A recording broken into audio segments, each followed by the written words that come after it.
Now to our next keynote speaker, our final one this morning. An absolute superstar is the Executive Director of Cybersecurity at Okta. With a career that spans more than 20 years, he's been hacking since the 1980s. He's now a white hat hacker. Prior to Okta, he served as the head of security for Cloudflare and spent a decade managing security for the UK operator Vodafone. In his role as a technical advisor on Mr. Robot, he helped create hacks for the show. And if that's not enough, he organizes the world's largest hacking conference, DEF CON, to give us lessons learned from the pandemic and its impact on the security landscape. Give it up from Okta for Mr. Marc Rogers. Welcome to my virtual talk. Today, I'm going to talk about lessons learned from the pandemic and its impact on the security landscape. So, for those of you that don't know me, I'm Marc Rogers. I'm the VP of Cybersecurity at Okta, and I'm one of the co-founders of the CTI League. The CTI League is a non-profit organization that has been working throughout the pandemic to protect the medical sector. We work to protect hospitals, research facilities, and generally any of the resources that are relied on at this critical time. It's a global problem, and so we've built a global team. Our members cover more than 80 countries and more than 22 different time zones. You can find more about us on the link at the bottom, and we're always welcoming to new members. The CTI League is a global team for a globally distributed problem. We see attacks coming from pretty much every country in the world. More than half of the attacks against healthcare appear to originate from US and EU countries. However, we're very conscious that origination does not equal attribution. Many campaigns have highly complex infrastructure that is established well in advance. If you look at something like a disinformation campaign, for example, you will see a significant amount of infrastructure that's deployed in order to amplify and spread content well in advance of the event that they're looking to affect, or well in advance of the scenario that they're looking to push. Same goes for malware. Large C2 infrastructures are often set up well in advance so that the bad guys have all the tools and all the infrastructure they need to be successful at their campaign. Attacks against healthcare organizations are a global problem, and we see this problem coming from every spectrum of attacker, ranging from opportunists who are looking to exploit medical facilities because they know they're under pressure and therefore more vulnerable, opportunists who are looking to make money because they know that these organizations, while they're vulnerable, are potentially a cash-rich target. And unfortunately also, we see nation-state activity where more sophisticated actors are looking to compromise places such as research laboratories to gain IP, or are looking to cause disruption and chaos by crippling the critical medical infrastructure within a host country. So, a breakdown of the League membership. We're approximately a 1,500 member volunteer security team. Every single member of the CTI League donates their time to the organization to help collaborate on solving this global problem. That breaks down to about 10% government and law enforcement worldwide, 6% from national certs, 7% directly from the medical and health sector, and 77% from InfoSec. And with regards to InfoSec, it is literally almost every discipline, from people who work in incident response through to individual researchers and crisis managers who are all pulling together to help tackle this issue. We have more than 80 countries represented, and the team spans more than 22 time zones. So this is some of the stuff that we've learned out of our operations during the last 6 or so months. First of all, our infrastructure and vulnerability management teams have been tracking CVEs. This year is going to break any record for recorded CVEs that we've seen before. We're already looking at around 25,000 CVEs recorded in the National Vulnerability Database, and it's just September. The other thing that you should obviously realize is that for every CVE that gets reported, there are going to be other CVEs or other vulnerabilities out there that don't get recorded. So the fact that we have so many people spending so much time to find these vulnerabilities should be assumed as being across the board, both good and bad. Time from disclosure to proof of concept is now measured in hours for high-profile vulns. Some of the critical vulns that were released earlier this year were literally turned into POCs within a couple of hours of the disclosure coming out, and we saw them loaded into attack frameworks just a few short hours later on from that.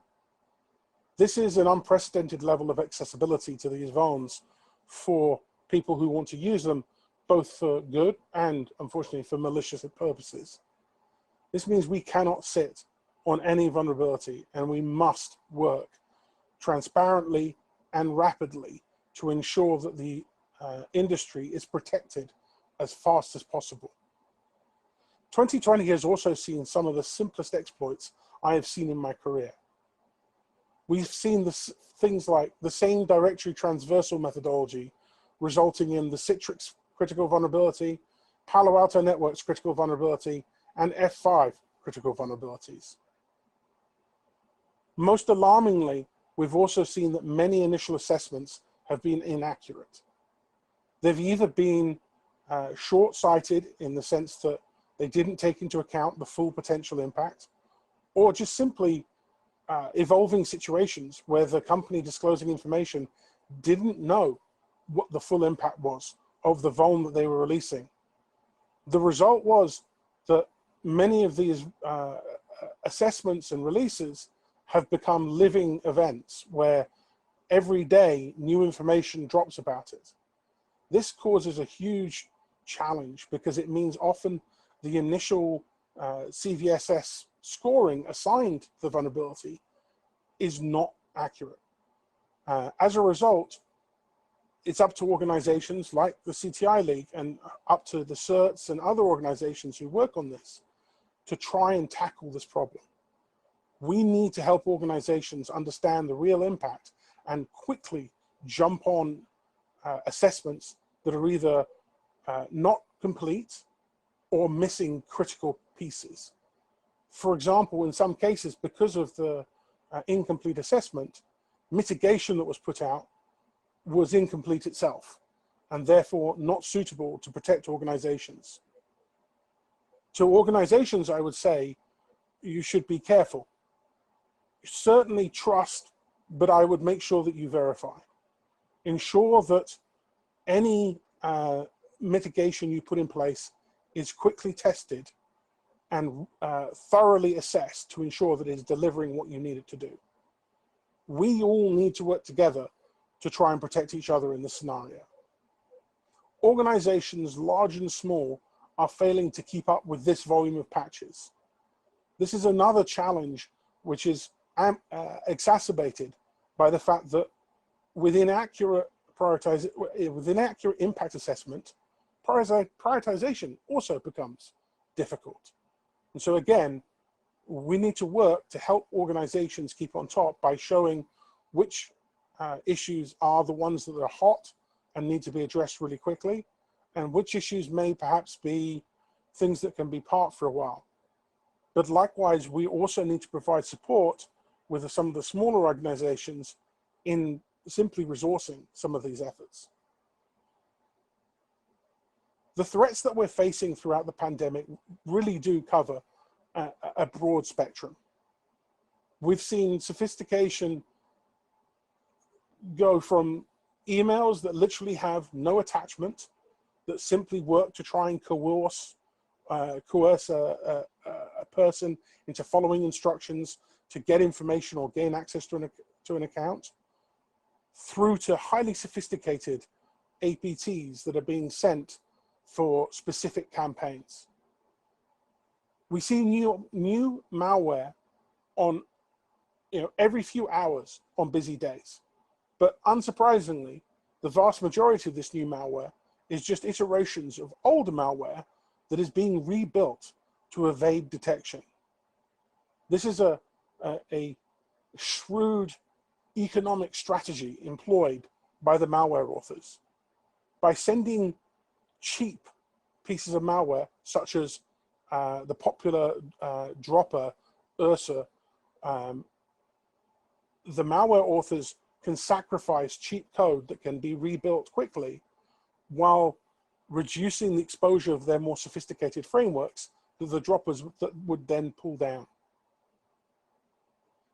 Unsurprisingly also, because of the pandemic and the desire for more information about what's going on, the knowledge gap that people have, and the uncertainty, fake documents are one of the largest vectors that we're seeing going around. And in some cases, pretty old strategies are being used. We're seeing resurgences of word macroviruses and other older document formats that had been going a lot quieter in the past, or were simply being used by the least sophisticated actors. We're seeing these now become way more popular, and in some cases more sophisticated in the way that they're used as the initial vector in larger, more sophisticated campaigns. It goes without saying that if you don't know anything about it, you probably shouldn't click on it. Likewise, there is a broad spectrum of goals here. Individual employees are directly under attack. The goals are account and identity theft, but also internal tool compromise, because attackers have realized that they can pivot across often flat networks within healthcare organizations by gaining access from one tool and pivot across others. And as we saw recently within the Twitter attack, this kind of pivoting is even successful against some of the more sophisticated enterprises. Naturally, infrastructure is also under attack. We see a wide use of infrastructure vulns against medical facilities, and we, as an organization, identify and work to close a huge number of old, known vulnerabilities every day. The attackers themselves are after data, IP, and obviously access. We routinely find stolen data for sale on the dark web. And likewise, we routinely see stolen accounts being sold. And these accounts often also then get used to enrich other forms of attack, such as business email compromise. And something that's growing in popularity is we're seeing access to compromised companies being sold for price points like 1 Bitcoin to gain access to a company. Attackers will also often work the chain of trust, attacking smaller organizations so that they can get into the larger, more well-defended ones. This means those of us in larger organizations need to pay special attention to our smaller suppliers and support them during this time. But also, where smaller organizations make up significant amounts of our key infrastructure, for example, in the United States, close to 70% of medical support is provided by smaller healthcare organizations. We need to protect them, because losing these smaller, more vulnerable organizations will be a critical problem for us. The simplest attacks are proving to be the most effective. Isolation created by teleworking has eroded the herd immunity that we normally get from being in a large company. The ability to go and seek help from your IT department or security department is a resource that many of us have used as a defense mechanism. You click on something unintended, or you see something strange on your laptop, often your security or IT departments are the first place you're going to turn. When you're alone and working remotely, it's much harder to seek support this way. And the attackers know this. And they're leveraging these human targeted attacks because they know they're going to be more successful. As a result, there are several major phishing, voicemail phishing, and phishing campaigns ongoing right now. And while the vector itself is relatively simple, we're seeing these attackers use highly sophisticated execution for them. We see them carry out open source intelligence techniques to gather information on the employees, on the processes, and on the assets for target companies. They then leverage this information to build detail-oriented infrastructure like landing pages, fake documents, or to follow the processes that an organization would expect. And we see them perform repeat engagements where they'll try one tactic and then maybe pivot to another tactic with a different attempt if it's unsuccessful, learning each time and improving their approach each time. There are thriving economies now based around these compromised account sales. And we see the accounts sold in the forums, on dark websites, and in the case of the highly publicized Twitter attack, they were being sold on Discord forums and other highly visible sites. Unsurprisingly, this is also a significant component of the explosively growing business email compromise economy, which is probably one of the most significant financial threats facing organizations today. So, what do we recommend? Well, we all need to work together to tackle this global issue, and it is truly a global issue.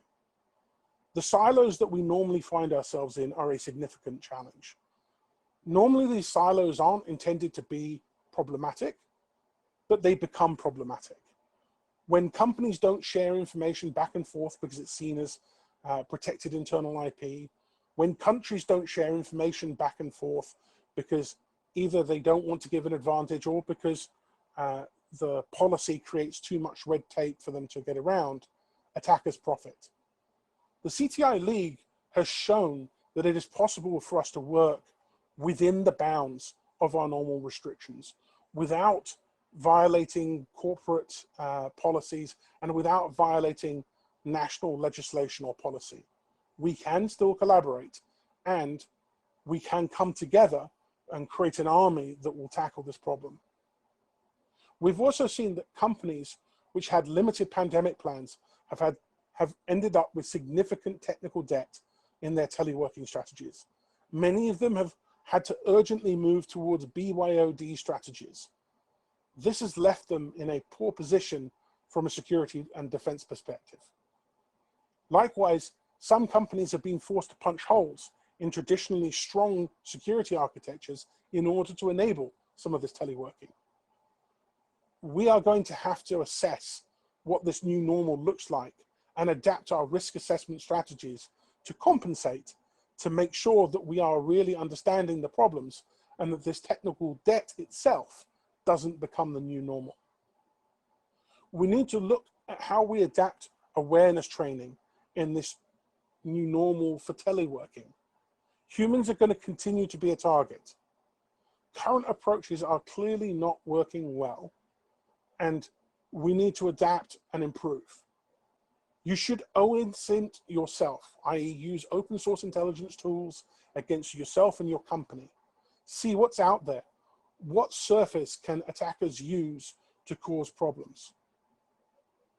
Finally, large organizations need to prioritize infrastructure patches and perform their own risk assessments rather than rely on initial CVSS scoring that may not fully cover information and which may also not take into account, or rather, which definitely will not take into account contextual information. One man's CVSS 5 might be another man's CVSS 7. Perform your own risk assessments using the knowledge that you have about how these issues may impact you. And lastly, we need to find a way to help smaller organizations patch the issues that they have. These organizations often outsource all of their security or IT services. As a result, they don't have the resources to apply these patches or perform the assessments.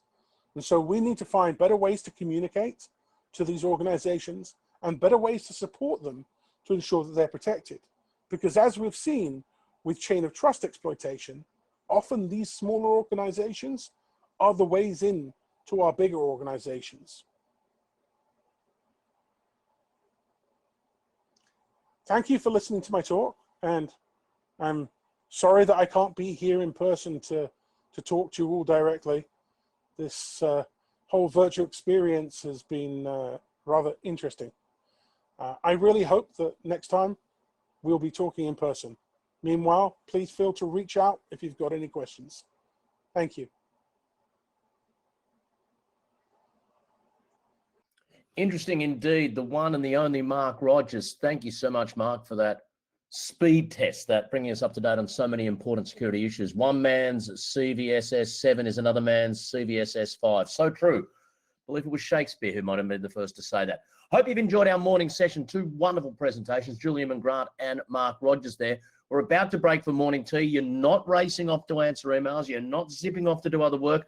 You're popping down to the Sponsors Hub to say a quick hello, to say a quick thank you, and to indulge in some of the offerings that the wonderful sponsors for AusCERT 2020 have provided. I hope I made it clear at the top of the morning. It's a really important part of a virtual conference, the interaction with sponsors, just as much as it would be at your traditional old-fashioned live event. These people have stumped up the resources to make AusCERT 2020 what it is. We should do the right thing, support them, and say thank you by getting down to the Sponsors Hub right now, checking out some sponsors, then going off into your parallel streams during the day, coming back after afternoon tea for the one and the only AusCERT 2020 speed debate and prize ceremony. Until then, Adam Spencer saying, be safe during the course of the day, go and thank those sponsors, and I'll see you again around 3:45 with our final session. Bye-bye.